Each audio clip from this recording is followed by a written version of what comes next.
Number 4, ROI.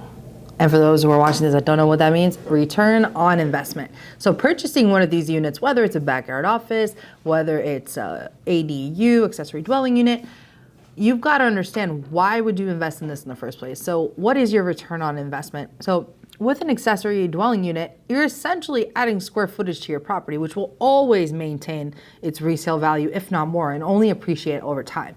So that within itself is a huge thing. And now in terms of quality of life, that's a whole nother thing. And that's really one of the main purposes that this container can solve for you, is really maintaining that quality of life. So if you are building this accessory dwelling unit, say for example, the studio unit or the 1-bedroom unit, you are now enabling your property to have that additional square footage, number 1. And number 2, for quality of life, say it's an extended family member, an older family member of yours, or if it's older kids, you now have a separate unit that they can be into that's totally legal, and you can enjoy your space and they can enjoy theirs. And that is quality and peace of mind within itself.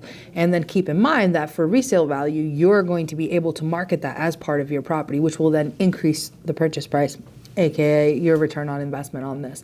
Now, when people are asking typically, what's the kind of pricing, when it comes to a shipping home container? Now, there's a few different elements of it, and I'll talk about kind of convenience in the next segment, but these units come in ready and dropped. They're turnkey, so you're not living through construction. You're not dealing with variable costs and change orders from contractors and all of this stuff.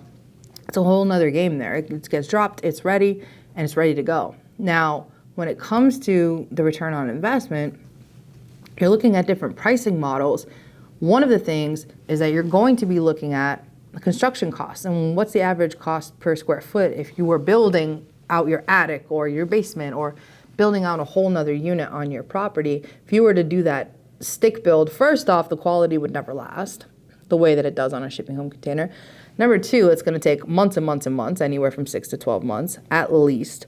And number 3, the cost basis of what it's going to cost you to do that is going to be the same, actually, if not more. If you're in markets like Boston, Massachusetts, like I am, I've seen price points that are far more expensive than these containers in regards to actually just something that's attached to your property. So return on investment is absolutely huge, and there's different things to consider when you're thinking about the different price points, whether you want to, build it traditionally, if you will, or if you want to bring in something turnkey for your return on investment.